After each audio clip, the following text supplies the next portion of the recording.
The X-ray machine hummed like a mechanical prayer in the sterile radiology room, its cold light penetrating through Lisa's chest as she held her breath on command.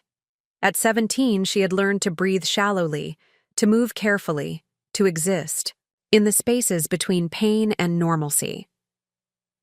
The technician, a middle-aged woman with kind eyes named Margaret, adjusted the heavy lead apron across Lisa's shoulders with surprising gentleness. Preparing and narrating this type of story took us long, efforts and hard work. So if you are enjoying the story, please consider subscribing to our channel. "Just hold still, sweetheart," Margaret whispered, her voice carrying the weight of someone who had seen too much. "This won't take long." Lisa stared at the ceiling, tiles, counting the small black dots in the acoustic panels above her. A habit she'd developed during countless medical visits over the years, 47 dots in the tile directly overhead. She'd memorized the patterns in waiting rooms, emergency departments, and now here, in St. Mary's Medical Center, where the fluorescent lights buzzed with an electrical persistence that reminded her of the tension that lived permanently in her chest. The machine clicked and whirred, capturing images of bones that told stories Lisa had never been allowed to speak aloud. In the adjacent room, Dr. Patricia Reyes sat before a wall of monitors, her coffee growing cold as she pulled up the images that would change everything. Dr. Reyes had been a radiologist for 15 years, long enough to recognize the difference between accidents and patterns, between childhood mishaps and systematic destruction. What appeared on her screen made her set down her pen with trembling fingers. The ghostly white outline of Lisa's ribcage revealed a narrative written in calcium deposits and healing fractures, 23 distinct breaks, some fresh, some months old, creating a timeline of violence that no teenager should carry in their bones. "Jesus Christ," Dr. Reyes breathed, her professional composure cracking like ice on a warm pond. She had seen abuse cases before, but never with such methodical precision, such careful attention to areas that wouldn't show beneath clothing. Each break told a story of calculated cruelty disguised as discipline, of rough love that had systematically shattered a child's body while leaving her spirit somehow intact. In the examination room, Lisa sat on the edge of the paper-covered table, her legs swinging slightly as she waited. Her best friend Mia had driven her here today, sitting in the waiting room with a stack of college brochures and the kind of nervous energy that comes from knowing something terrible is about to be confirmed. Mia Chen had been Lisa's anchor for the past 3 years, the only person who had ever questioned why Lisa flinched when anyone raised their voice, why she always wore long sleeves even in the Texas heat, why she had perfected the art of laughing, off injuries that would send most people to the emergency room. "You need to get checked out," Mia had insisted just yesterday, finding Lisa doubled over in pain after what Lisa's stepfather Rick had called a little correction for talking back. Mia had seen the bruises peeking from beneath Lisa's carefully arranged clothing, had noticed how Lisa's breathing had become more labored over the past weeks, how she'd started sleeping sitting up because lying down hurt too much. The third person in Lisa's small circle of trust was Mrs. Eleanor Santos, her AP English teacher who had spent the better part of 2 years trying to decode the careful way Lisa moved through the world. Mrs. Santos had noticed how Lisa never quite relaxed, how she startled at sudden movements, how her essays about family were always vague and cheerful in a way that felt practiced rather than genuine. Today, Mrs. Santos sat in her empty classroom after school, grading papers but really wondering if she should have pushed harder, asked more direct questions, risked more to help a student whose talent and intelligence seemed to exist despite, not because of, her home environment. The hospital bracelet on Lisa's thin wrist read, Lisa Marie Chen Morrison, the hyphenated name a reminder of her mother's second marriage to Rick Morrison 3 years ago. Her biological father had been out of the picture since she was 7, leaving behind only a handful of memories and a music box that played Somewhere Over the Rainbow, a melody that could still make Lisa cry if she let herself listen too long. Rick Morrison had entered their lives like a tornado disguised as a breeze. charming Lisa's mother Carmen with flowers and promises of stability after years of single-parenthood struggle. He was a construction foreman with hands like steel, and a smile that could convince anyone he was exactly what a struggling family needed. For the first 6 months, he had been almost perfect, helping with Lisa's homework, taking Carmen on dates, even teaching Lisa how to change a tire and check the oil in their aging Honda Civic. The change had been gradual, so subtle that Lisa sometimes wondered if she had imagined the man Rick used to be. First came the criticism disguised as concern. Lisa was too mouthy, too careless, too soft for the real world. Then came the lessons about respect and discipline, delivered with increasing force and frequency. By the time Lisa realized that normal families didn't operate under military-style punishment for minor infractions, the pattern was too entrenched, the fear too deep, the family mythology too established. "It's just how men show love," her mother Carmen would say, echoing her own childhood experiences with an abusive father. "Rick works hard all day. He just wants you to be strong, to be ready for the world. You're too sensitive, Lisa. You need to toughen up." The family had developed an elaborate system of explanations for Lisa's injuries over the years. She was clumsy, always had been. She played sports. A lie, since Rick didn't allow extracurricular activities that might interfere with household duties. She was accident-prone, just like her Aunt Jennifer had been at that age.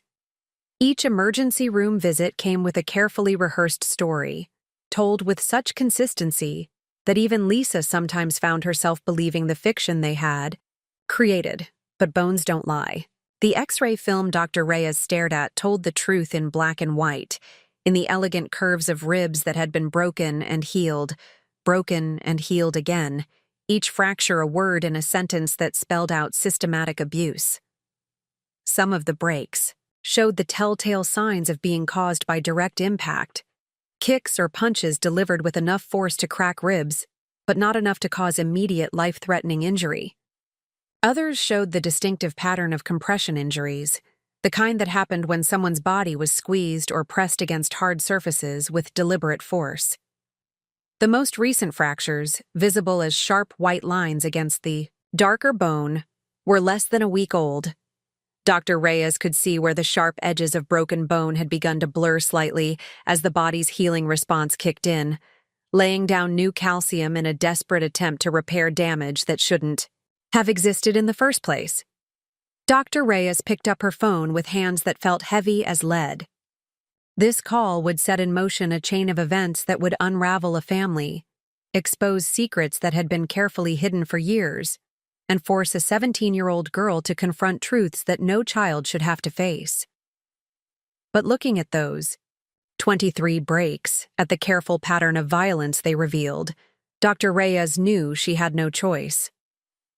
In the examination room, Lisa felt a familiar tightness in her chest, not from broken ribs this time, but from a growing sense that something fundamental was about to change. She had lived her entire adolescence in the space between truth and survival, learning to navigate a world where admitting pain meant inviting more of it, where asking for help was seen as betrayal of family loyalty. But as she sat on that crinkled paper, listening to the quiet conversations happening just outside her hearing, Lisa felt something she hadn't experienced in years. The possibility that someone might finally see through the carefully constructed lies that had shaped her entire existence. The possibility that the truth, however terrifying, might finally be stronger than the silence that had protected and imprisoned her in equal measure. The X-ray images flickered on the monitor like ghosts made visible, each broken bone a testament to a girl who had survived when survival seemed impossible, who had somehow maintained her capacity for kindness despite living in a world where kindness was seen as weakness, who had dreamed of college and career and love, even while her body absorbed blow after blow in the name of discipline and rough love. Lisa's typical day began at 5:30 a.m., not because she was naturally an early riser, but because the house rules demanded it. Rick believed that discipline started with routine, and routine started before the sun rose over the suburban tract houses of Cedar Grove, Texas. While her classmates slept for another hour, Lisa would carefully extract herself from bed, moving, with the practiced silence of someone who understood that every sound could be interpreted as defiance. The morning ritual never varied. First, she would examine herself in the bathroom mirror, cataloging new bruises and checking whether yesterday's injuries were healing properly or needed to be hidden under different clothing choices. The mirror had become both confessor and witness, reflecting back a face that had learned to smile through pain and eyes that held secrets too heavy for 17 years to carry. She'd discovered early in Rick's tenure as stepfather that makeup could hide finger-shaped bruises on her upper arms. That foundation could camouflage the fading yellow-green remnants of what Rick called attitude adjustments. The drugstore concealer palette she kept hidden in her school backpack had become as essential as her textbooks, a tool for survival disguised as adolescent vanity. By 6 a.m., Lisa would be in the kitchen, preparing Rick's coffee exactly as he preferred it. Dark roast, 2 sugars, heated to precisely the temperature where steam rose but the liquid wouldn't burn his tongue. She had learned this preference through trial and error, each mistake corrected with increasingly harsh lessons about attention to detail and respect for the man who put food on their table. Her mother, Carmen, would emerge around 6:30, already dressed for her job at the insurance office where she had worked for 8 years. Carmen moved through the morning routine with the brittle efficiency of someone pretending not to notice the tension that permeated their home. She would kiss Rick's cheek, remind Lisa about her chores, and deliver cheerful commentary about weather and weekend plans that felt like lines from a play they were all performing for an invisible audience. "Don't forget you have that dentist appointment Thursday," Carmen would say, buttering toast with mechanical precision. "And Mrs. Henderson called about watching her kids Friday night. I told her you'd be happy to babysit." These conversations felt safe because they existed in the realm of logistics and obligations, far from the dangerous territory of emotions and truth. Lisa loved those babysitting jobs more than her mother realized.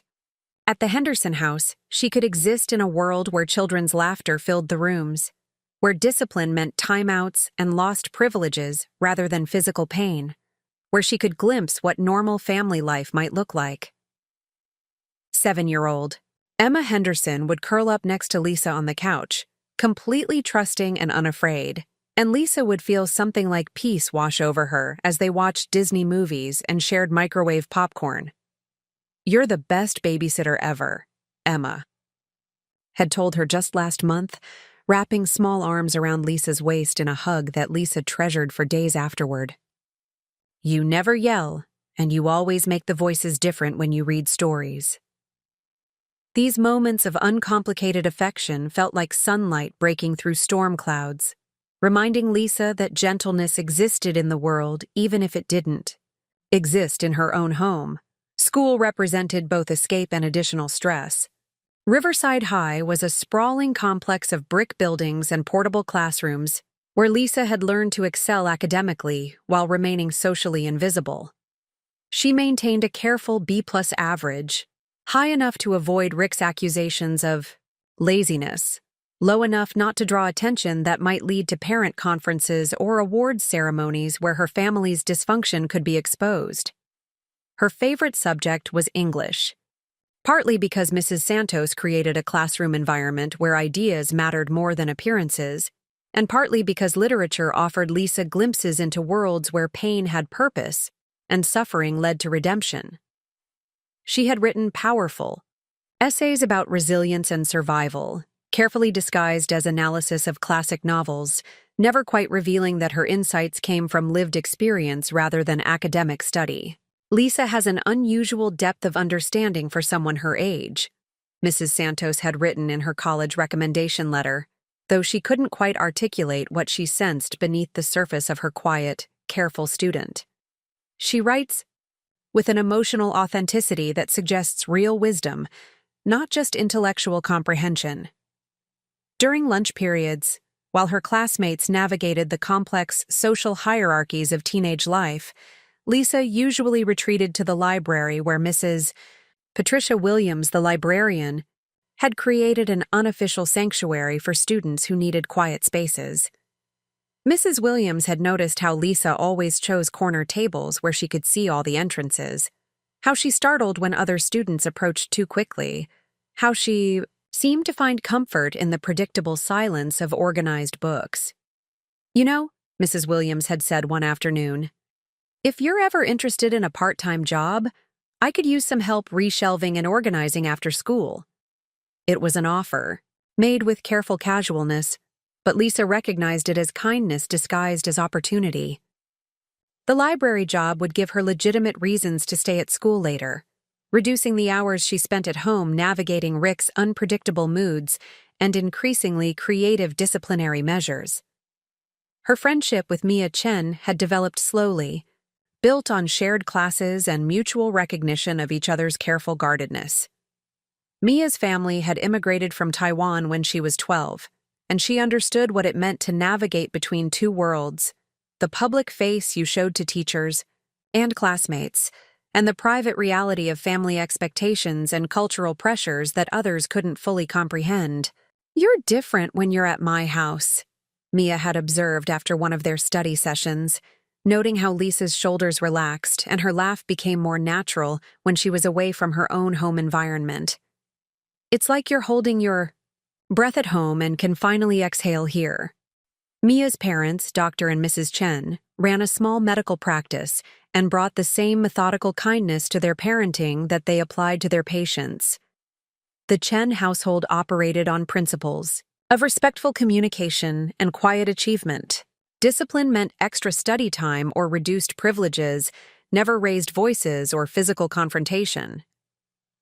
When Lisa first witnessed Dr. Chen calmly discussing a poor test grade with Mia, explaining expectations and consequences without anger or personal attacks, she had felt something like wonder. The idea that authority could exist without fear was revolutionary to someone who had spent 3 years learning to navigate Rick's volatile moods and quick temper. Her recurring dreams followed. Predictable patterns. Sometimes she dreamed of flying, her body weightless and pain-free as she soared over landscapes that stretched endlessly in all directions. Other times she dreamed of her biological father, though his face had become blurry in her memory, replaced by a feeling of safety she associated with being very small and completely protected. The worst dreams were the ones where she tried to scream, but no sound emerged, where she ran through endless hallways looking for doors that remained always just out of reach. Lisa's greatest fear wasn't the physical pain. She had developed a high tolerance for that over the past 3 years.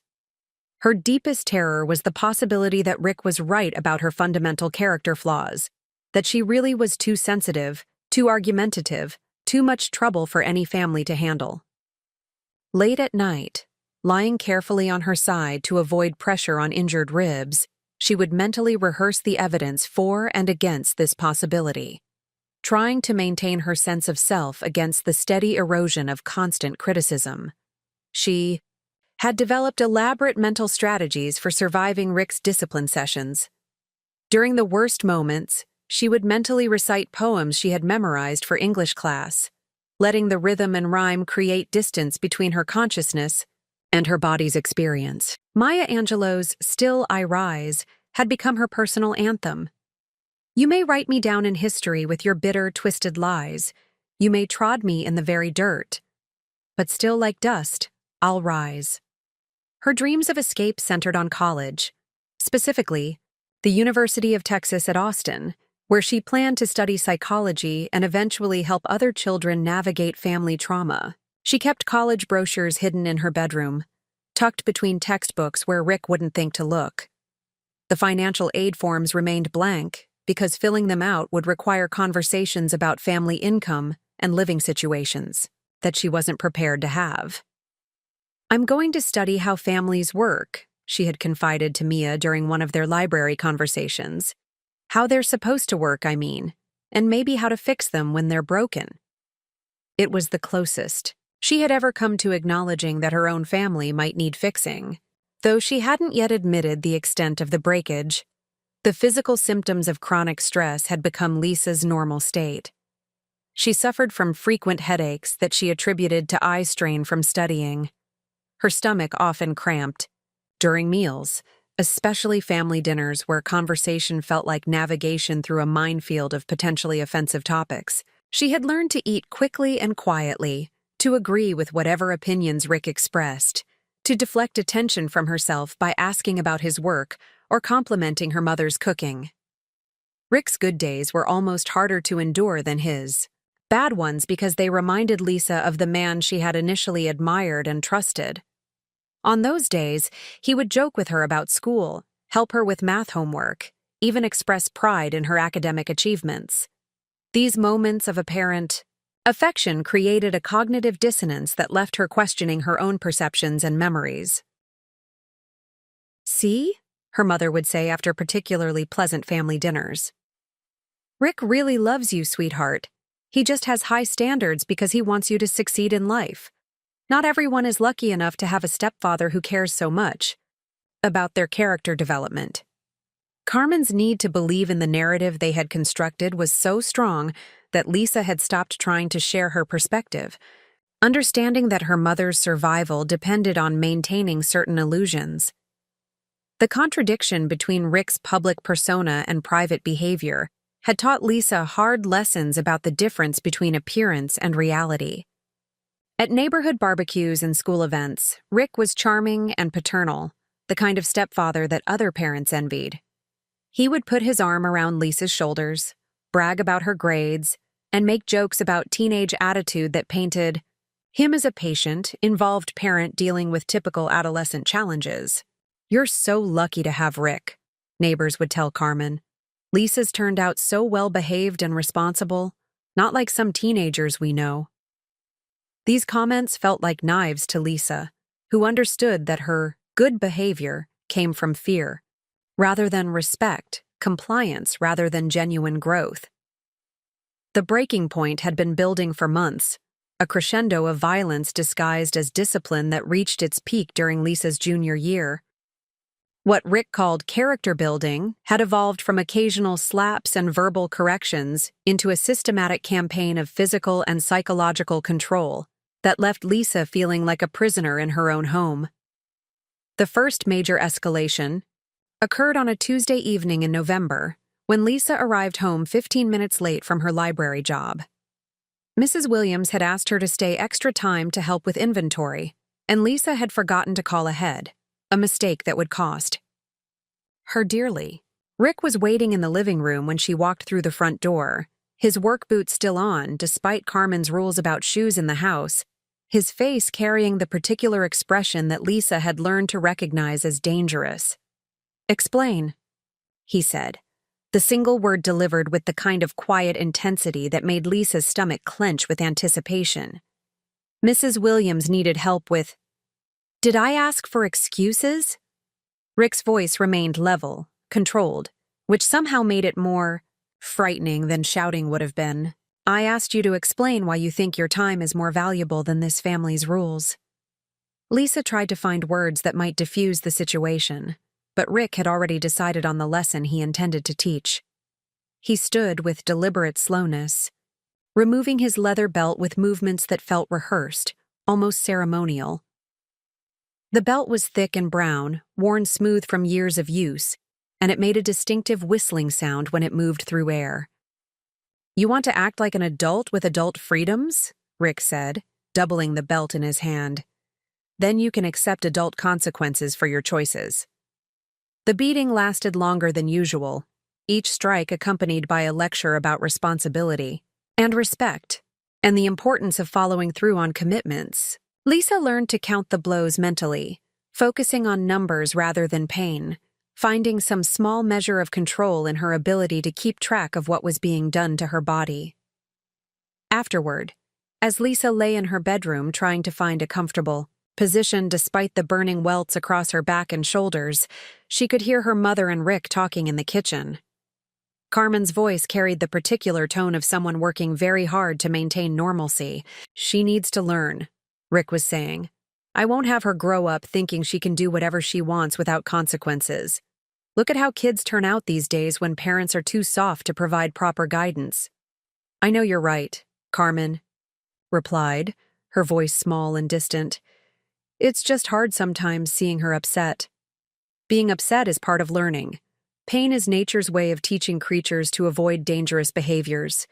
If I don't teach her now, the world will teach her later, in much worse ways. The logic was circular and self-reinforcing, creating a closed system where Lisa's pain was reframed as love, where her injuries became evidence of Rick's dedication to her development. Any protest or resistance was labeled as ingratitude or manipulation, proof that the discipline hadn't been harsh enough to produce the desired attitude adjustment. December brought a new level of escalation when Lisa received an A+ on her English midterm exam. She had foolishly allowed herself to feel proud of the accomplishment, even mentioning it at dinner in what she had hoped might be a moment of shared celebration. Instead, Rick interpreted her academic success as evidence of misplaced priorities. "Interesting," he said, studying the returned exam paper with its red A+ and Mrs. Santos's congratulatory comments. "You have time to write fancy essays for school, but you can't manage to keep up with simple household responsibilities. Maybe your priorities need some adjustment." The adjustment took the form of doubled chores and a new rule forbidding any study time until all household duties were completed to Rick's satisfaction. Since Rick's definition of satisfactory changed daily and seemed designed to be impossible to meet, Lisa found herself staying up until 2 or 3 in the morning, trying to complete homework after re-washing dishes, re-vacuuming carpets, and reorganizing closets according to increasingly arbitrary standards. The sleep deprivation affected her performance in all areas of her life. She began falling asleep in classes, her careful B+ average slipping toward C's and D's.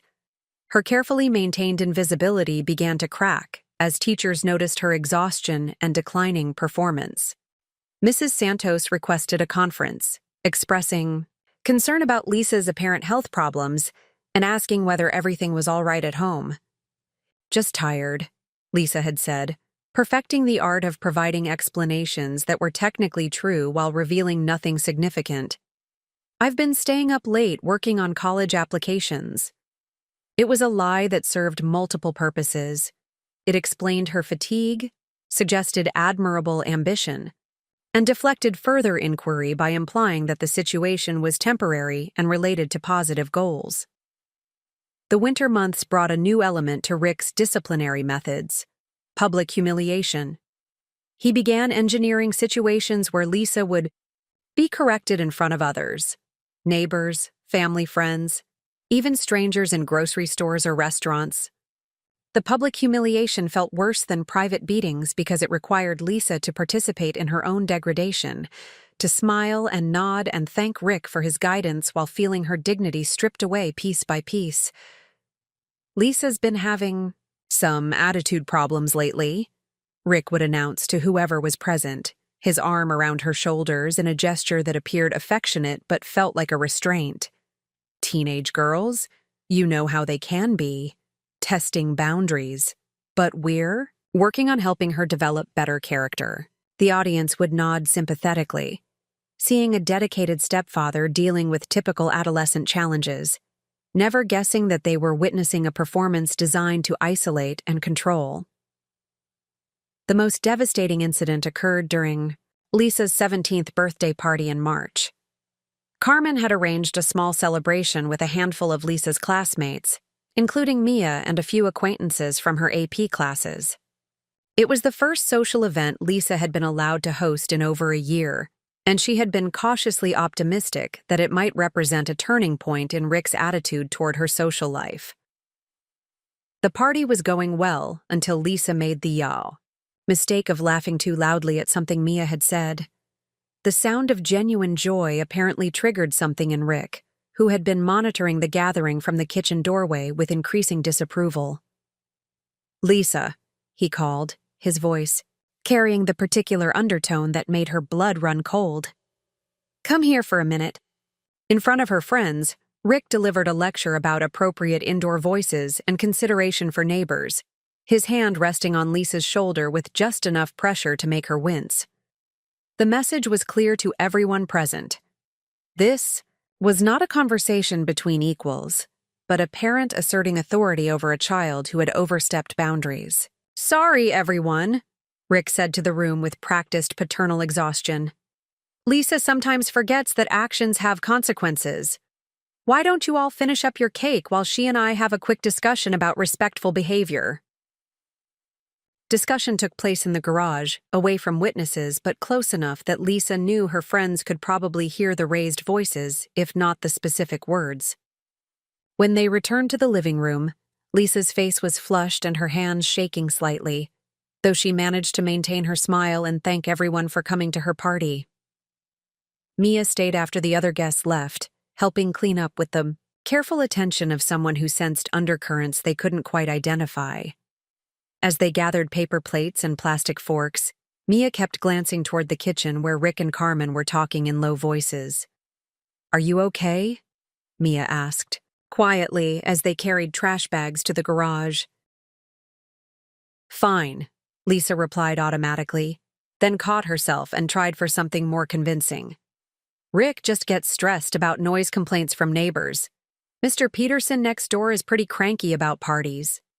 But Mia had seen the fear in Lisa's eyes during Rick's kitchen lecture, had noticed how Lisa seemed to shrink physically in his presence, how her natural effervescence dimmed whenever he entered a room. These observations were adding up to a picture that made Mia increasingly uncomfortable, though she didn't yet have words for what she suspected. The violence escalated again in April, when Lisa was caught reading college brochures during what Rick considered family time. He found the University of Texas materials while searching her backpack for what he claimed was evidence that she had been lying about her whereabouts after school. The discovery that Lisa was planning a future beyond his control triggered a rage that was different from his usual calculated anger. This was panic disguised as fury. "You think you're going to run off to college and abandon the family that's invested so much in raising you?" Rick demanded, tearing the brochures into small pieces that scattered across the kitchen floor like confetti. "You think you're too good for the people who put food on your table and clothes on your back?" The beating that followed was the worst Lisa had ever endured. Rick used not just his belt, but his fists, targeting her torso where bruises could be hidden beneath clothing. He broke 3 ribs that night, though Lisa wouldn't discover the extent of the damage until weeks later when she could no longer hide her difficulty breathing and the constant pain in her chest. Carmen found Lisa on the bathroom floor the next morning, struggling to stand upright and gasping for air. For a moment, maternal instinct overrode family mythology, and Carmen seemed to see her daughter clearly, really see the extent of physical damage that had been accumulating over months of discipline. "My God, Lisa, what?" Carmen started, then caught herself as Rick's footsteps approached down the hallway.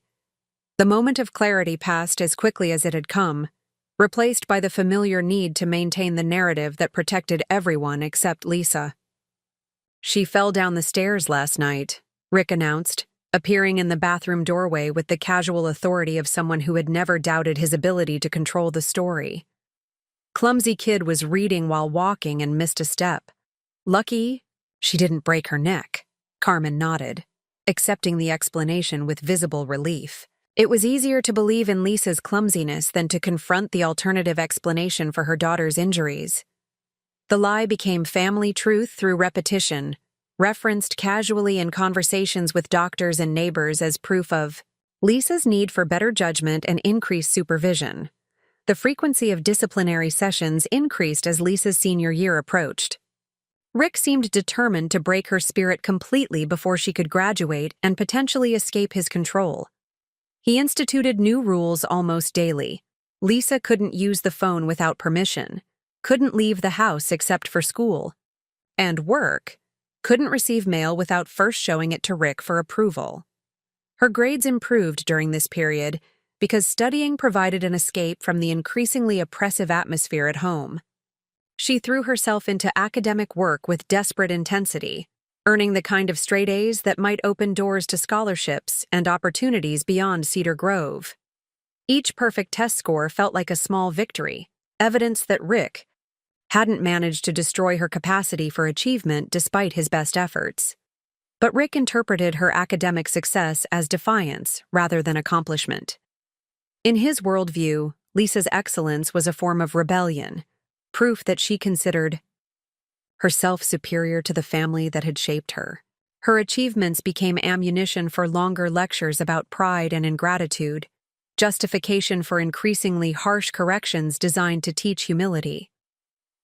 The breaking point came in early May, just weeks before graduation. Lisa had been accepted to the University of Texas with a partial academic scholarship, news she had hidden from Rick out of well-founded fear of his reaction.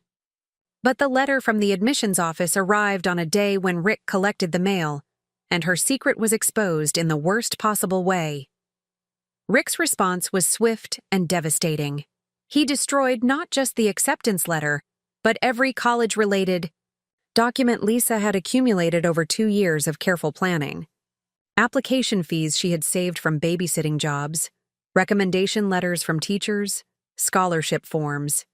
Everything disappeared into Rick's fury at the discovery that Lisa had been planning an escape. "No daughter of mine is going to some liberal university where they'll fill her head with ideas about being too good for her family," Rick declared, his voice shaking with rage. "You want to act like an ungrateful brat? Then you can learn what real consequences feel like." The beating that followed left Lisa unconscious on the garage floor, her body finally surrendering to damage that could no longer be ignored or explained away. When she regained consciousness, her breathing was so labored and painful that even Rick seemed momentarily concerned about the extent of her injuries. It was Mia who finally forced the issue, arriving unexpectedly to study for their final AP exam and finding Lisa barely able to move from her bed. One look at her best friend's condition was enough to overcome months of careful conditioning about family privacy and loyalty. "We're going to the hospital," Mia announced with a calm determination that brooked no argument. "Right now, I'm driving." For the first time in 3 years, Lisa didn't have the strength to manufacture an excuse or deflect concern with practiced reassurance. The pain in her chest was too intense, her breathing too shallow, her fear too exhausted to maintain the performance that had protected her family's secrets for so long. As Mia helped her to the car, Lisa caught a glimpse of Rick watching from the living room window, his expression unreadable. She understood that crossing this threshold, accepting help, seeking medical attention, allowing others to see the truth of her condition, would change everything. There would be no returning to the careful balance of silence and survival that had defined her adolescence. The X-ray machine waited ahead of them, its mechanical eye ready to see through clothes and skin to the bones beneath, ready to reveal the story that Lisa had spent 3 years learning not to tell. 23 fractures in various stages of healing, each one a word in a sentence that would finally, inevitably, be read aloud. Dr. Patricia Reyes had been staring at Lisa's X-rays for 7 minutes, cross-referencing the images with her 15 years of experience in radiology, hoping against hope that she was misinterpreting what she saw. But bones don't lie, and the story they told was written in calcium deposits and healing fractures that formed a timeline of systematic abuse spanning nearly 3 years. 23 distinct breaks. 23 separate incidents of violence against a 17-year-old girl. Some fractures were fresh, the edges sharp and white against darker bone. Others showed various stages of healing, the blurry callus formation that marked the body's desperate attempts to repair damage that should never have occurred. The pattern was too consistent to be accidental, too methodical to be coincidental. "Margaret," Dr. Reyes called to the X-ray technician, her voice carefully controlled despite the fury building in her chest. "I need you to bring the patient back. And call Dr. Morrison from pediatrics. Tell him it's urgent." Margaret appeared in the doorway, took one look at the images on Dr. Reyes's monitor, and understood immediately. 27 years as an X-ray technician had given her the same ability to read stories written in broken bones. Her face went pale, then hard with the particular anger that comes from seeing a child's trust betrayed by the adults meant to protect her. "How many?" Margaret asked quietly. 23 that I can identify clearly. Possibly more that are too old to show up distinctly. Dr. Reyes was already reaching for her phone, preparing to make the calls that would set in motion a chain of events that couldn't be reversed. Margaret, when you bring her back, be gentle, and don't leave her alone. In the waiting room, Mia Chen sat surrounded by college brochures that suddenly seemed trivial compared to the reality unfolding behind the examination room doors. She had known something was deeply wrong in Lisa's home for months, had seen the signs accumulating like storm clouds on the horizon. But knowing and proving were different things, and Mia had struggled with how to help without making Lisa's situation worse. The signs had been there for anyone willing to see them. Lisa's careful way of moving, as if her body were made of glass. The long sleeves in summer heat. The way she flinched at sudden movements or raised voices. The practiced explanations for injuries that came too frequently to be accidental.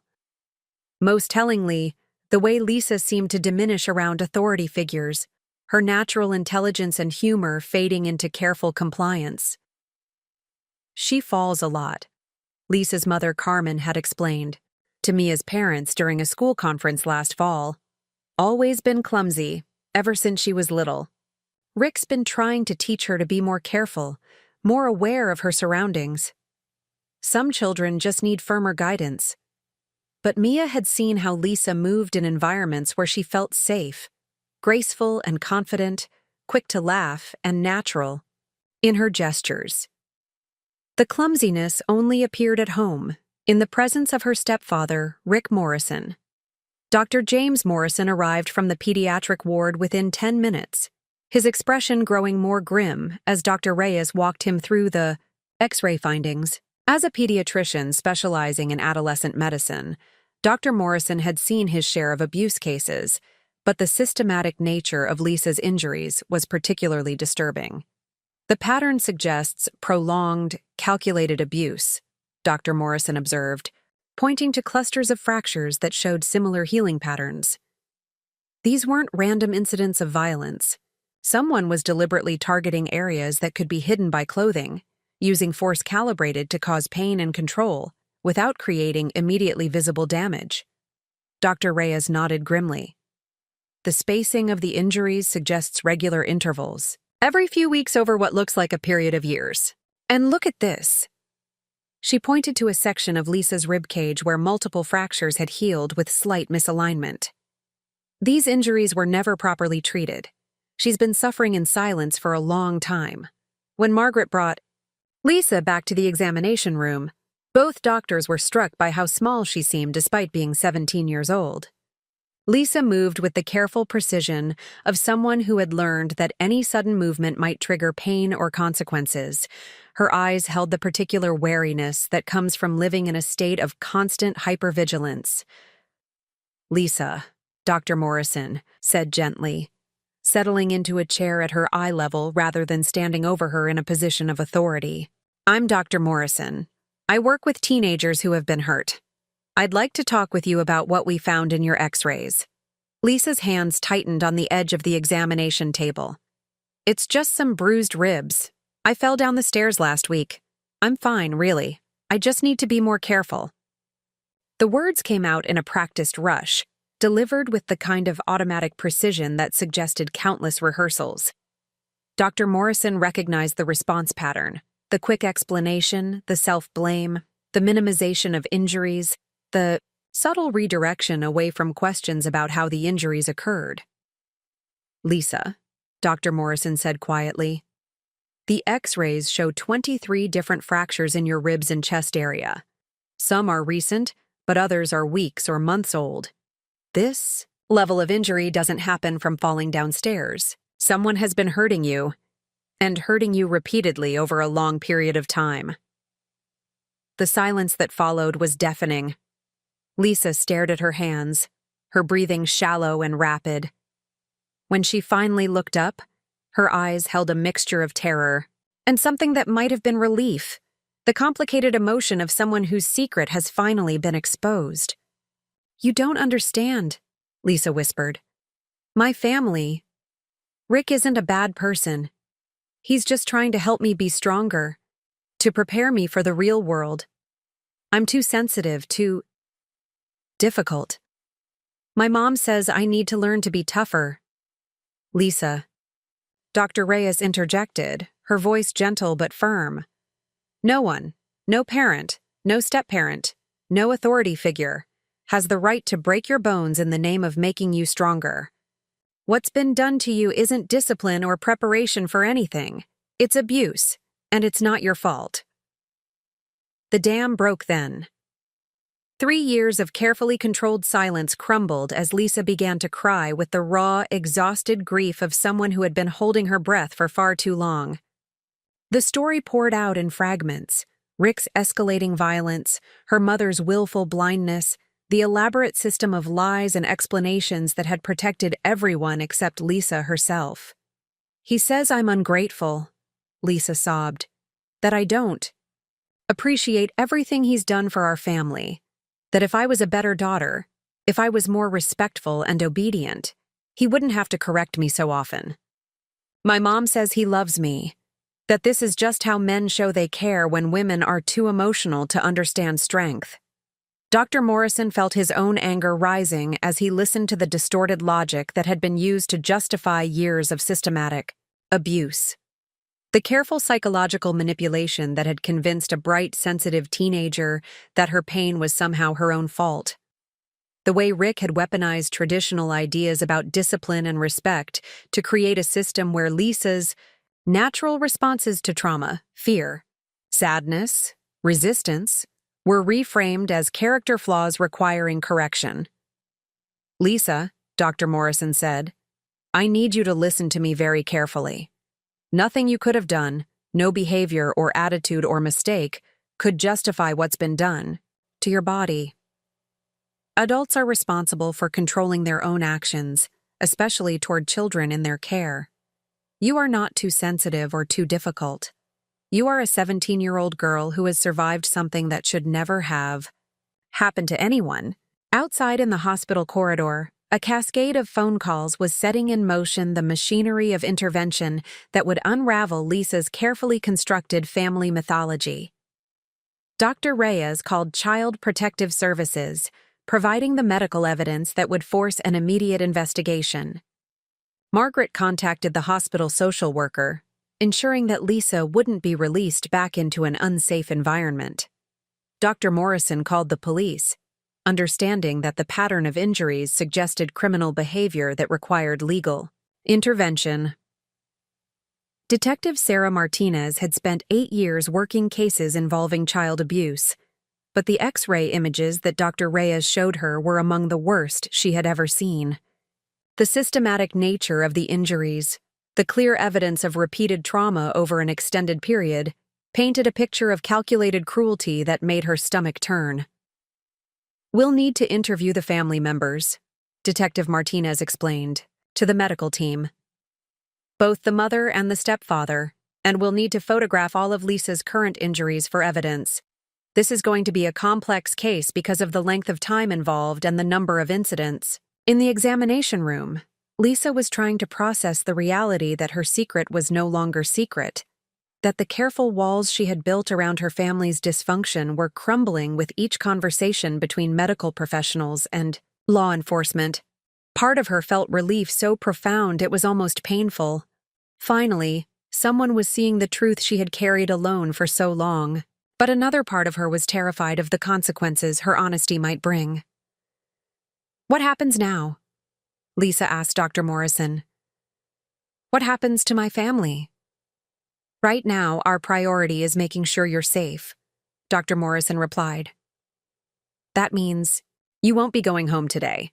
A social worker is coming to talk with you about temporary housing options while the authorities investigate your situation.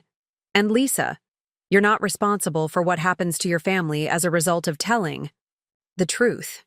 Adults make their own choices and face their own consequences. The hospital social worker, Jennifer Santos, no relation to Lisa's English teacher, arrived within the hour. Ms. Santos had specialized in adolescent trauma cases for 6 years And she brought to her work the particular combination of gentleness and strength that teenagers needed when their entire world was being restructured around them. "I know this is overwhelming," Ms. Santos said, settling into a chair next to Lisa's bed. "Everything probably feels like it's happening very fast, and you might be experiencing a lot of different emotions all at once. That's completely normal. When we've been keeping secrets for a long time, having them revealed can feel scary even when it's also a relief." Lisa nodded, grateful for someone who seemed to understand the contradictory feelings swirling through her consciousness. "I keep thinking about my mom," she admitted. "She's going to be so upset. She really believes that Rick is trying to help me. She's going to think I betrayed our family." "Lisa," Mrs. Santos said gently, "your mother's reactions and feelings are not your responsibility. You didn't betray anyone by seeking medical attention for serious injuries. You didn't betray anyone by telling the truth about how those injuries occurred. The adults in your life betrayed you by failing to protect you from harm." As the afternoon progressed, a parade of professionals entered and exited Lisa's room. Detective Martinez interviewed her about specific incidents, asking detailed questions about timing and circumstances that would help build a legal case. Photographer documented her current injuries, creating visual evidence of Rick's most recent lesson about gratitude and respect. A nurse practitioner examined her more thoroughly, identifying additional signs of trauma that the X-rays hadn't revealed. Each conversation chipped away at the narrative Lisa had been taught to believe about her own experiences. Slowly, painfully, she began to understand that her perception of events, that Rick's behavior was abusive and wrong, had been accurate all along. The gaslighting that had convinced her to doubt her own reality was itself a form of abuse, designed to keep her compliant and silent. Mia Chen waited in the hospital corridor for hours, refusing to leave despite repeated suggestions from hospital staff that she go home. When she was finally allowed to see Lisa, the sight of her best friend connected to monitors and surrounded by evidence of investigation made the reality of the situation hit her with devastating clarity. "I should have done something sooner," Mia said, tears streaming down her face. "I knew something was wrong. I saw the signs. I should have spoken up, should have told someone, should have—" "You couldn't have known how bad it was," Lisa interrupted. "I worked so hard to hide it, even from you, especially from you. I was so afraid that if anyone found out, it would just make everything worse." Mia took Lisa's hand carefully, mindful of the IV line and the tender way her friend held herself. "You don't have to hide anymore," she said. "Whatever happens next, you don't have to face it alone." Meanwhile, at the Morrison household in Cedar Grove, Rick was experiencing his first taste of consequences that he couldn't control or manipulate. Detective Martinez and her partner arrived at 6:30 p.m., just as Rick was settling in to watch the evening news with a beer and the comfortable assumption that Lisa would return home chastened and more compliant than ever. "Rick Morrison?" Detective Martinez showed her badge with the matter-of-fact authority of someone who had done this many times before. "We need to speak with you about your stepdaughter, Lisa Morrison. May we come in?" Rick's first instinct was to charm his way through whatever minor bureaucratic misunderstanding had brought police to his door. He invited the detectives in with the hearty friendliness of a man who had never doubted his ability to control narratives and manage situations to his advantage. "Lisa's at the hospital getting checked out," Rick explained, settling into his recliner with the casual confidence of someone telling a well-rehearsed story. "Had a little accident yesterday. Fell down the stairs while she was reading. Kids these days always got their noses in books instead of watching where they're going. Doctor wanted some X-rays to make sure nothing was seriously damaged, Detective." Martinez studied Rick's face as he spoke, noting the easy way the lies rolled off his tongue, the complete absence of concern for a teenager who was supposedly injured badly enough to require hospitalization. His body language was relaxed, almost dismissive, suggesting someone who had never questioned his right to control and define reality for everyone around him. "Mr. Morrison," Detective Martinez said, The X-rays show that Lisa has 23 separate fractures in her ribs and chest area. Some are recent, but most are in various stages of healing, suggesting injuries that occurred over a period of months or years. These injuries are not consistent with falling down stairs. For the first time in their conversation, Rick's expression shifted. The easy confidence flickered, replaced by something that might have been calculation, or might have been the first stirring of genuine concern about consequences he couldn't control. "I don't know what you're implying," Rick said, his voice taking on the particular tone of injured innocence that he had perfected over years of explaining away Lisa's injuries to teachers, neighbors, and medical professionals. "Lisa is a clumsy kid, always has been. Ask anyone who knows her. She's accident-prone, dramatic about minor bumps and bruises. If someone's suggesting that our family, that's completely ridiculous." Carmen Morrison sat frozen on the living room couch, her mind struggling to process information that threatened to shatter every assumption she had built her life around for the past 3 years. The detective's words about 23 fractures seemed to echo in her head, competing with Rick's familiar explanations about Lisa's clumsiness and tendency toward exaggeration. "Mrs. Morrison," Detective Martinez addressed Carmen directly, "we'll need to speak with you as well, separately, about your observations of Lisa's injuries over time. This is an active investigation into suspected child abuse, and we need to understand everyone's perspective on what's been happening in your household." The phrase child abuse seemed to hit Carmen like a physical blow. She had built elaborate mental defenses against acknowledging what those words might mean in the context of her own family, her own choices, her own responsibility to protect her daughter. The suggestion that she might have been complicit in systematic violence against Lisa was too devastating to process. "There must be some mistake," Carmen said, her voice small and desperate. "Rick would never. He loves Lisa like she was his own daughter. He's just strict about discipline, about teaching her to be responsible. Maybe stricter than some parents, but that's because he cares about her future, about her character development." Detective Martinez had heard these defenses before, understood the psychological mechanisms that allowed good people to participate in or enable terrible things, the need to believe in the narrative you've helped create, the terror of acknowledging that you've failed to protect someone you love, the way cognitive dissonance can twist reality until abuse becomes care, violence becomes love, and victims become the ones responsible for maintaining family secrets. "We'll be conducting a thorough investigation," Detective Martinez explained. "That will include interviews with family members, teachers, friends, and anyone else who has observed Lisa's living situation. We'll also be reviewing any medical records related to her previous injuries. Mr. Morrison, I need to inform you that you should not attempt to contact Lisa or visit her at the hospital. Any violation of that instruction could result in additional charges." Back at the hospital, Lisa was struggling to adjust to a reality where her pain was taken seriously, where adults were mobilizing resources to protect her rather than requiring her to protect them. The kindness of the medical staff felt overwhelming, after years of learning to expect and accept cruelty as a normal part of daily life. "I keep waiting for someone to tell me this is all my fault," Lisa confided to Ms. Santos during one of their conversations. "That I'm being dramatic or ungrateful or making things worse for everyone by talking about what happened. That feeling will take time to fade," Ms. Santos assured her. "When we've been blamed for our own victimization for a long time, it becomes automatic to assume responsibility for everything that goes wrong. But Lisa, you are not responsible for what was done to you. You are not responsible for your family's reactions to the truth being revealed. You are only responsible for healing and moving forward."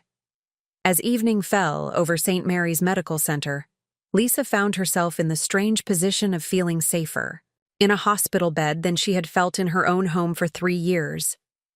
The monitoring equipment beeped steadily, the nurses checked on her regularly, and for the first time in memory, she didn't have to calculate the potential consequences of every movement, every word, every expression that crossed her face. 23 fractures. 23 separate incidents of violence that had been reframed as love, discipline, character building. 23 times her body had absorbed punishment for the crime of being 17 years old in a household where teenage girls were expected to be grateful for abuse disguised as guidance. The number felt both enormous and somehow too small to capture the reality of what she had endured. Each fracture represented not just a moment of physical pain, but weeks of healing in silence, of inventing explanations for injuries that shouldn't have existed, of doubting her own perceptions and memories as the adults around her constructed elaborate mythologies to explain away evidence of systematic cruelty. But now the silence was broken. The secret was exposed. The truth was written in black and white on X-ray film that couldn't be explained away or reinterpreted or dismissed as teenage dramatics. For the first time in 3 years, Lisa allowed herself to believe that the nightmare might finally be ending. The investigation that followed Lisa's disclosure moved with the methodical precision of a system designed to protect children when families fail them. Within 48 hours, Detective Martinez had interviewed 12 people who had observed Lisa's living situation over the past 3 years, painting a picture of systematic abuse hidden behind carefully constructed facades of normal family life. Mrs. Eleanor Santos, Lisa's AP English teacher, provided testimony that proved crucial to the case. She had kept detailed notes about Lisa's behavior and academic performance, documenting subtle changes that now made devastating sense in the context of escalating abuse. The way Lisa had become increasingly withdrawn during her junior year. The careful way she moved through the hallways. The essays about resilience and survival that had seemed remarkably insightful for a teenager who supposedly led a sheltered suburban life. "I knew something was wrong," Mrs. Santos told Detective Martinez during their recorded interview. "Lisa had this quality of hypervigilance that I've seen in students dealing with trauma. She was always aware of where everyone was in the room, always positioned herself near exits, always seemed to be bracing for something terrible to happen. But when I tried to reach out, she was so skilled at deflecting concern that I began to doubt my own perceptions." Mrs. Santos's documentation proved invaluable because it provided external validation of patterns that Rick and Carmen Morrison had worked hard to keep hidden. Her notes showed a timeline of Lisa's declining physical condition that corresponded perfectly with the medical evidence of repeated injuries. Her observations about Lisa's flinching responses to raised voices, her tendency to apologize excessively for minor mistakes, her practiced explanations for visible injuries. All of it supported the prosecution's case against Rick Morrison. The pediatric medical team at St. Mary's had conducted a comprehensive examination that revealed additional evidence of long-term abuse. Dr. Morrison found evidence of poorly healed fractures in Lisa's left wrist, residual nerve damage in her shoulder from what appeared to be a dislocation that had never received proper medical treatment, and scarring on her back consistent with repeated impacts from a belt or similar object. The pattern of injuries suggests someone who was very conscious of avoiding detection, Dr. Morrison explained to the prosecution team. The abuse was systematic and calculated, targeting areas that could be hidden by clothing and using force, calibrated to cause maximum pain without creating immediately life-threatening injuries. This level of methodical cruelty requires planning and forethought. It's not the result of momentary lapses in judgment or anger management issues. Rick Morrison was arrested on 17 counts of aggravated child abuse, charges that carried the potential for decades in prison given the systematic nature of the violence and the extended period over which it occurred. His arrest made the local news, sending shockwaves through the suburban community of Cedar Grove, where he had been regarded as a solid citizen and devoted family man. The revelation that Rick's public persona had masked years of systematic child abuse forced everyone who had known the Morrison family to re-examine their assumptions about what normal family life looked like. Neighbors who had envied Carmen's seemingly devoted husband began to recall moments that now seemed ominous in retrospect. Lisa's careful way of moving, her reluctance to invite friends over, the way she seemed to diminish in Rick's presence. Carmen, Morrison's response to her husband's arrest revealed the complex psychology of someone who had built her identity around denial and enabling.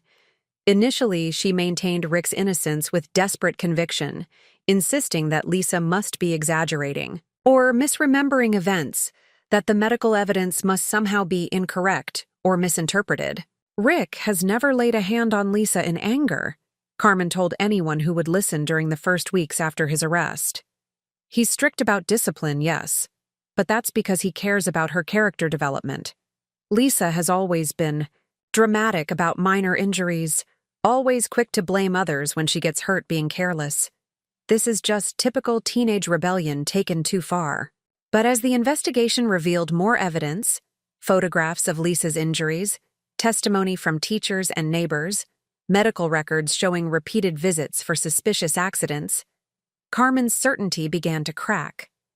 The cognitive dissonance between her need to believe in her husband's goodness and the overwhelming evidence of his cruelty created a psychological crisis that required professional intervention. Lisa, meanwhile, was navigating the complex process of learning to exist without constant fear for the first time in 3 years.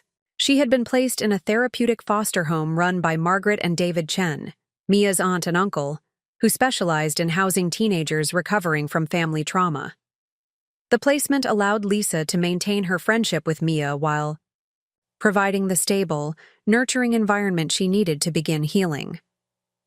Living with the Chen family was a revelation for Lisa, who had almost forgotten what normal family interaction looked like. Dr. and Mrs. Chen, Margaret's brother and sister-in-law, treated disagreements as problems to be solved collaboratively rather than battles to be won through dominance. Household rules existed for everyone's safety and comfort, not as tools for asserting control. When Lisa made mistakes, spilling food, forgetting chores, expressing opinions that differed from adult perspectives, the responses involved natural consequences and learning opportunities rather than punishment designed to inflict pain. "I keep waiting for the other shoe to drop," Lisa confided to Dr. Rebecca Torres, the trauma therapist who had been assigned to her case. "Everyone's being so kind, so patient, but I know that eventually they'll get tired of dealing with me, tired of my problems and my neediness. And then I'll see what they're really like underneath all this niceness." Dr. Torres recognized this response as typical of adolescents who had experienced chronic abuse. The hypervigilance that had been necessary for survival in Rick's household didn't simply disappear when the immediate threat was removed. Learning to trust that kindness wasn't a manipulation, that safety wasn't temporary, that she deserved care and protection, these realizations would take time and consistent positive experiences to develop. Trauma changes the way our brains process information about safety and danger, Dr. Torres explained during one of their twice-weekly sessions. When we've lived in constant threat for extended periods, our nervous systems become calibrated to expect danger even in safe environments. It's not a character flaw or a choice you're making. It's a natural response to abnormal circumstances. The Quintium therapy process involved not just healing from the abuse itself, but also unlearning the distorted beliefs about herself and relationships that Rick had systematically instilled. For 3 years, Lisa had been taught that her natural responses to pain and fear were signs of weakness, that her desire for kindness and understanding proved she was too soft for the real world, that her need for protection and safety was evidence of ingratitude and selfishness. "I sometimes think maybe Rick was right about me being too sensitive," Lisa admitted during a particularly difficult therapy session. "Maybe if I had been stronger, more grateful, less argumentative, he wouldn't have needed to discipline me so often. Maybe I really was the problem." "Lisa," Dr. Torres said gently, 17-year-old girls are supposed to be sensitive. They're supposed to have opinions and emotions and reactions to their experiences. They're supposed to need guidance and support, not systematic violence. The problem was never your sensitivity. The problem was an adult who chose to respond to normal teenage behavior with abuse.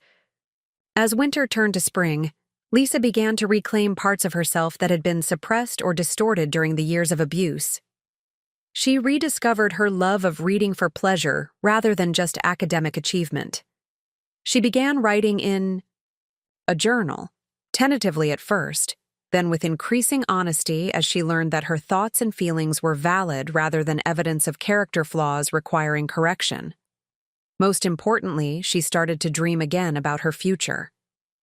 The University of Texas had held her place in their incoming freshman class, and the social worker had helped her navigate the financial aid process without Rick's interference. The scholarship money she had earned through her academic achievements would be supplemented by additional funding available to students aging out of foster care, ensuring that her college plans could move forward despite the chaos that had consumed her senior year. Rick Morrison's trial began in the fall, just as Lisa was starting her first semester at UT Austin. She had dreaded testifying against her stepfather, feared facing him in court and having to relive the worst moments of her adolescence in front of strangers. But when the day came, Lisa found strength she didn't know she possessed. "Mr. Morrison told me that discipline was love," Lisa testified, her voice steady despite the emotion underlying her words. "He said that if he didn't correct my behavior, I would grow up weak and unprepared for life's challenges. He convinced me that my pain was proof of his love, that my injuries were evidence of his commitment to my character development. It took me 3 years to understand that love doesn't break your ribs. Love doesn't leave you afraid to breathe too deeply or laugh too loudly. Love doesn't require silence about pain." The jury deliberated for less than 4 hours before returning guilty verdicts on all 17 counts of aggravated child abuse. Rick Morrison was sentenced to 22 years in prison, with the possibility of parole after serving at least 15 years. The judge cited the systematic nature of the abuse and the particular vulnerability of the victim in imposing the maximum sentence allowed under Texas law. "Mr. Morrison," Judge Patricia Williams said during sentencing, "you held a position of trust and authority in a teenager's life, and you used that position to inflict systematic physical and psychological harm over a period of years. You took a child's natural trust and love and weaponized it to ensure her silence about your crimes. The evidence shows that you planned and executed a campaign of abuse that was designed to control and dominate rather than guide or protect. This court finds your actions to be among the most serious forms of child abuse we encounter." Carmen Morrison's journey toward understanding and accountability proved more complex than the legal proceedings against her husband. Initially, she had planned to stand by Rick, convinced that the charges against him were somehow mistaken or exaggerated. But as the evidence mounted and she was forced to confront the reality of what had been happening in her own home, Carmen experienced what could only be described as a psychological collapse. The realization that she had not only failed to protect her daughter but had actively enabled Lisa's abuse by providing cover stories and refusing to see obvious signs of systematic violence was devastating. Carmen had to confront the fact that her need to maintain the fiction of a happy family had required her to sacrifice her daughter's safety and well-being. "I knew," Carmen admitted during a family therapy session facilitated by Dr. Torres and attended by Lisa via video conference from her college dorm room. "I didn't want to know, but I knew. I saw the bruises. I heard the sounds from upstairs when Rick was talking to Lisa. I chose to believe his explanations because acknowledging the truth would have meant admitting that I had brought a monster into our home and then helped him hurt my daughter." The conversation was heartbreaking for both mother and daughter. Lisa had spent months in therapy learning to understand that she was not responsible for the adults in her life, but seeing her mother's genuine anguish and regret was still painful. Carmen's guilt and self-recrimination were genuine, but they couldn't undo 3 years of systematic abuse or erase the trauma that would affect Lisa for the rest of her life. "I need you to know that I'm sorry," Carmen said, tears streaming down her face. "I'm sorry I didn't protect you. I'm sorry I believed him instead of believing you. I'm sorry I made you carry this alone for so long. I know that saying sorry doesn't fix anything, but I need you to know that I finally see the truth, and I'm horrified by my own blindness." Lisa listened to her mother's apology with a mixture of sadness and something that might eventually become forgiveness. The relationship between mother and daughter would never be the same. Too much damage had been done. Too much trust had been broken. But Lisa could see that Carmen's remorse was genuine, that her mother was beginning the long process of understanding her own role in the family's dysfunction. "I don't know if I can forgive you yet," Lisa said honestly, "but I can see that you're trying to understand what happened, and that means something. Maybe someday we can have some kind of relationship again. But right now, I need to focus on healing and moving forward." As Lisa's freshman year at UT progressed, she began to discover who she might become when she wasn't defined by fear and survival. She declared a major in psychology with a minor in social work, drawn to understanding the dynamics of family trauma and the systems designed to help children in crisis. Her professors noted her unusual insight into human behavior and her natural empathy for classmates dealing with difficult circumstances. "Lisa has the kind of emotional intelligence that can't be taught," Professor David Kim observed after she wrote a particularly insightful paper about the psychology of adolescent resilience. "She understands trauma and recovery, not just intellectually, but experientially, and that gives her perspectives that will make her an exceptional therapist or social worker someday." Lisa's friendship with Mia deepened during their college years, built on the foundation of shared experience and mutual support that had sustained them through the crisis of senior year. Mia was studying pre-med with plans to become a pediatrician, partly inspired by her observations of how medical professionals had helped save Lisa's life. "You know what I learned from everything that happened?" Mia said during one of their regular video calls. "I learned that ordinary people have extraordinary power to help or harm." Mrs. Santos could have ignored the signs she was seeing. Dr. Reyes could have looked at those X-rays and found some way to explain them away. But they chose to act, to speak up, to risk getting involved in something complicated and painful. They saved your life by refusing to look away. The ripple effects of Lisa's case extended far beyond her individual healing and Rick's conviction. The systematic nature of the abuse and the way it had been hidden in plain sight led to policy changes in several institutions that had contact with the Morrison family. Riverside High School implemented new training for teachers and staff about recognizing signs of abuse, with particular emphasis on the ways that high-achieving students might hide family trauma behind academic success and compliance.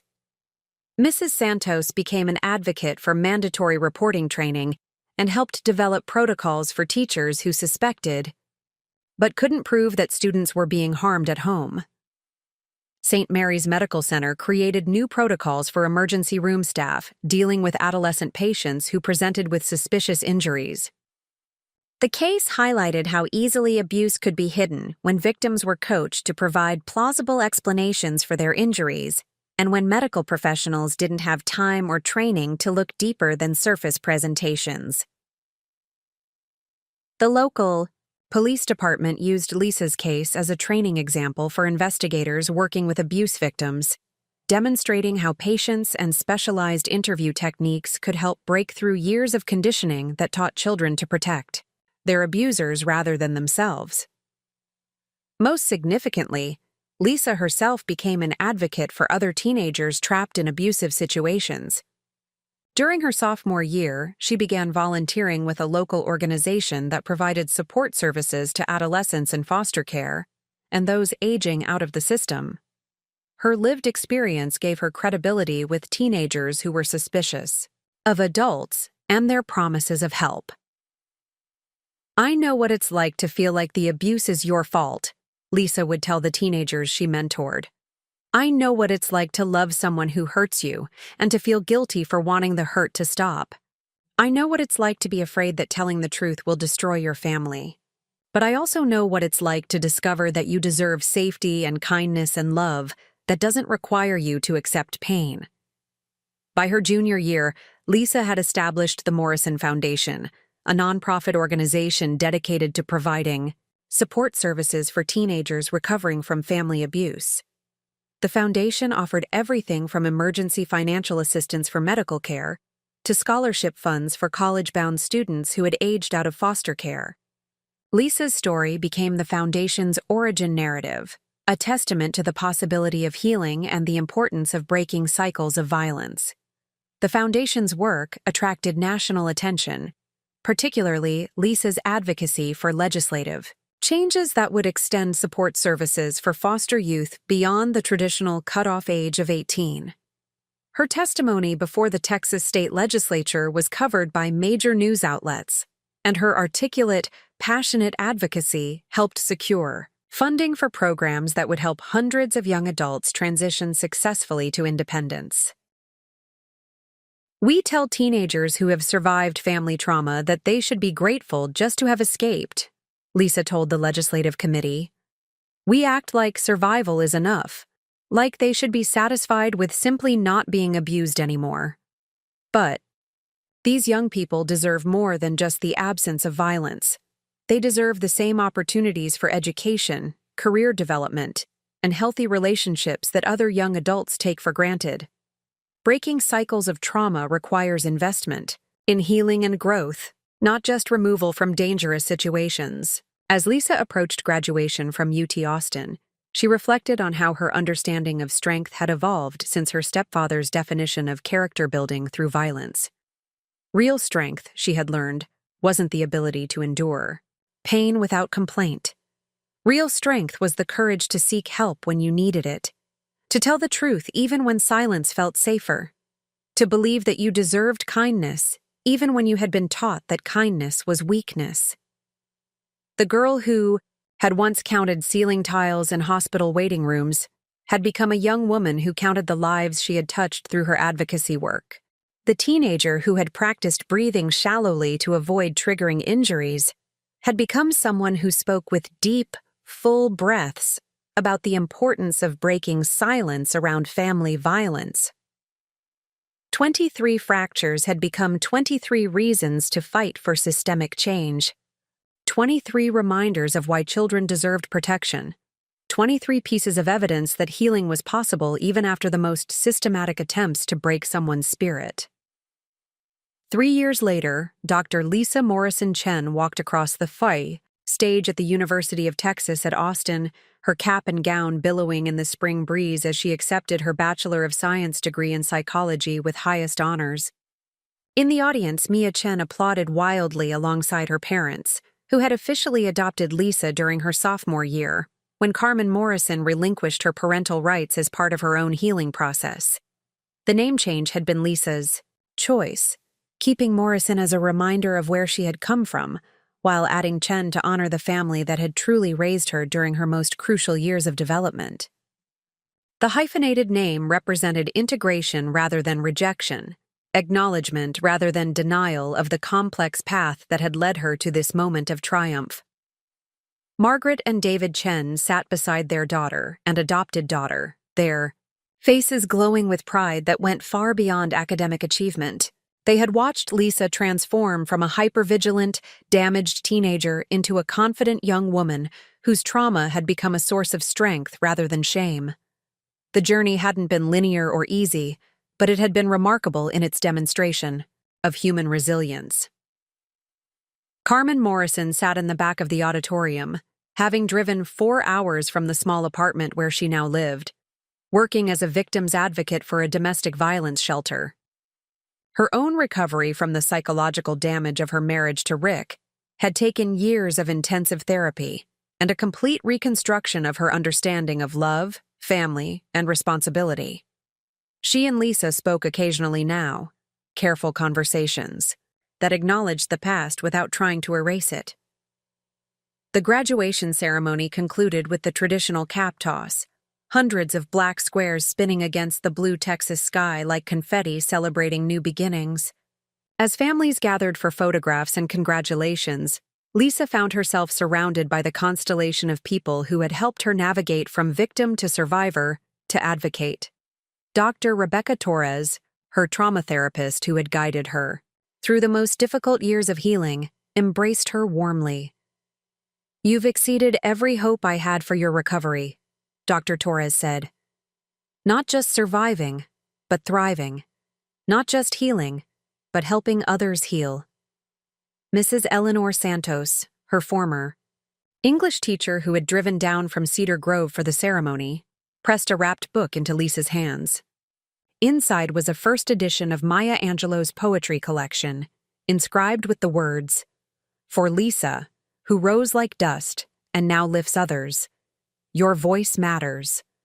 The Morrison Foundation had grown beyond anyone's expectations, serving over 300 teenage survivors of family abuse across Texas and expanding into 3 neighboring states. Lisa's advocacy work had influenced policy changes that extended support services for foster youth, created trauma-informed training programs for educators, and established emergency funds for medical care for abuse victims. But perhaps the most meaningful moment came when Sarah Martinez, now 16, approached Lisa during the reception. Sarah had been one of the first teenagers Lisa had mentored through the foundation, a girl whose father's discipline had left her with broken fingers and shattered confidence.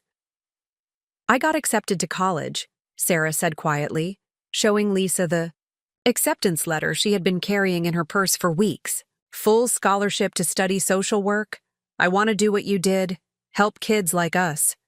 Lisa felt tears threatening as she looked at this poised young woman who had once been too afraid to speak above a whisper. "You're going to change lives," Lisa told her. "You already have, just by refusing to let what happened to you define what you could become." The ripple effects continued spreading. Rick Morrison remained in prison, having been denied parole twice. His case had become a textbook example in criminal justice programs studying domestic violence and child abuse. Some of his former co-workers at the construction company had come forward after his conviction, revealing their own observations of his controlling behavior and explosive temper that they had dismissed as personality quirks. Carmen Morrison had completed her own long journey toward accountability and healing. Her work at the domestic violence shelter had taught her to recognize the signs she had missed or ignored in her own home. She had testified before the state legislature about the psychology of enablement, helping lawmakers understand how good people could become complicit in abuse through denial and misplaced loyalty. "I can't undo the harm I caused by my silence," Carmen had told the legislative committee. "But I can use my experience to help other parents recognize when their desire to maintain family stability is actually enabling violence against their children." The relationship between mother and daughter remained complex, but had evolved into something resembling cautious friendship. They spoke monthly, carefully navigating conversations that acknowledged past harm while allowing for present growth. Carmen had never asked for forgiveness, understanding that healing couldn't be rushed or demanded, but had committed to earning whatever relationship Lisa was willing to share. Dr. Patricia Reyes, the radiologist whose careful attention to detail had initiated Lisa's rescue, continued serving as an expert witness in child abuse cases across Texas. She had helped train hundreds of medical professionals to recognize patterns of systematic abuse, emphasizing that bones told stories that doctors had both the ability and responsibility to read correctly. Margaret Williams, the hospital X-ray technician, had returned to school to become a social worker specializing in medical advocacy for abuse victims. "Lisa taught me that we all have opportunities to save lives," Margaret often told her colleagues. "Sometimes it's as simple as paying attention to what we're seeing and having the courage to speak up." Mia Chen graduated from medical school and began her pediatric residency, inspired by the medical professionals who had recognized and responded to her best friend's crisis. She specialized in emergency medicine, determined to be the kind of doctor who saw beyond surface explanations to recognize children in danger. As evening fell over the UT campus, Lisa walked through the gardens where she had spent countless hours, reading and studying, processing trauma and planning her future. The girl who had once counted ceiling tiles to survive pain had become a young woman who counted lives touched, policies changed, and systems improved. Her phone buzzed with a text. From a teenager in Dallas whose bruises had finally been seen by a teacher trained through one of the Morrison Foundation's programs. They believed me, the message read. I'm safe now. Thank you for showing us that speaking up was possible. Lisa smiled, understanding that this was why she had survived those 23 fractures, those endless nights of fear, those years of believing she deserved the pain, not just to escape, but to ensure that other children wouldn't have to endure what she had experienced. Not just to heal, but to help create a world where family violence was recognized quickly and stopped decisively. The Morrison Foundation's newest initiative would launch in the fall, a program training teenagers who had survived abuse to recognize signs of trauma in their peers and connect them with resources. The program was based on Lisa's observation that young people often confided in each other before they would trust adults, and that survivor voices carried unique credibility with victims still trapped in abusive situations. Standing in the fading light of her graduation day, Lisa felt the full weight of transformation that had occurred since that afternoon in the radiology room when Dr. Reyes had seen the truth written in broken bones. 23 fractures had become 23 reasons to fight for change. 23 pieces of evidence that healing was possible. 23 reminders that silence could be broken and cycles of violence could end. The girl who had learned to breathe shallowly now took deep, full breaths as she planned her next chapter. Graduate school, expanded advocacy work, and a future built not despite her trauma but because of the strength it had revealed. The future stretched ahead like an open road, and for the first time in her life, Lisa felt completely free to choose her direction. Preparing and narrating this type of story took us long efforts and hard work. So if you are enjoying the story, please consider subscribing to our channel.